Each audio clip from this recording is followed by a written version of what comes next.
In this video, I'll show you my property finance tracker for Notion. This free template makes it easy to record your income and expenses so you can track the performance of your property over time. We'll take a look at the overall template first, and then we'll see how to add some information and customize it to your needs. At the top of the template, we've got some quick actions, and this is how to easily get information into the system, such as rent, expenses, utilities, and maintenance charges. Underneath is the performance section, where you can monitor the income and expenses either per month or per year. Also part of the performance section is the annual summary, where you can see a breakdown of the profit per month. We can also see more details around the income, expenses and profit per month. And also we can see a breakdown of the annual expenditure for each of the different categories. Below the performance area, we've then got transactions. So this is where we can see the specific items of both income and expenditure. So here, for example, we've got Simon's rent coming in. We've then got our expenses, such as insurance and water bills.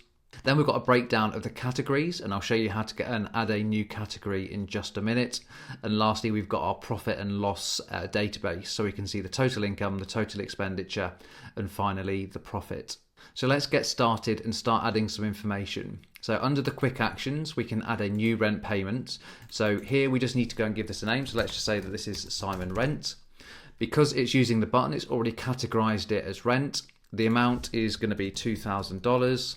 Let's say that the date paid was the 1st of November. And we then also need to say which month is this for. So this is for November. And we just click on that one, and that's added a rent.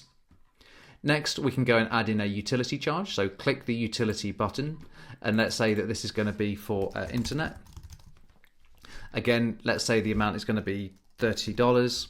The month is for October, so select the October month, and this was paid on the 16th of October. Great. Lastly, we can add a maintenance charge. So let's say that we've had a call and we've had to go and unblock a toilet. So this is already categorized again as maintenance because it was part of that button. The amount is going to be $50. This was done in, let's say, September, because we've only just had the bill come through. So just click September. And lastly, we paid this, say, on the 30th. So there's our new maintenance issue.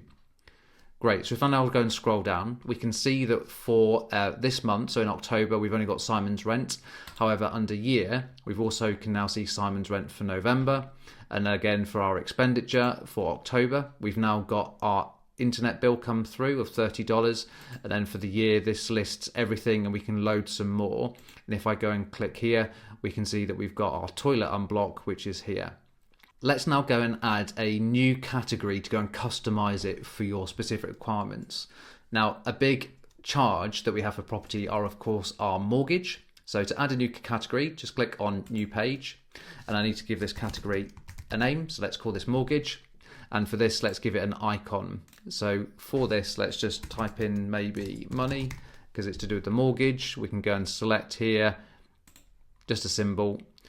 Expenditure and annual expenditure, you don't need to worry about. And we've got a template for this. So if I click on new expenditure category, because this is an expense, it will then go and load it. And you can see that underneath we can then go and view all of the transactions associated with this category. So let me give you an example with maintenance. So if I click on maintenance, here we've got a few things that we've recorded. And if I scroll down, you can now see the date, the amount and the month for these various maintenance issues. We can also do a similar thing for months. So if I scrolled up and let's just pick one of these months. So for example, October, and let's go and open this. Again, this has got some other databases in it as well. So here for October, we can see that we had one rent payment come in, and we can see our expenditure, which is a mixture of utilities, insurance and maintenance. To add a new month, just head to profit and loss. We've already got them loaded. And you just here click open and then new month, and that will then go and put in the template underneath, and you can see that it's currently blank.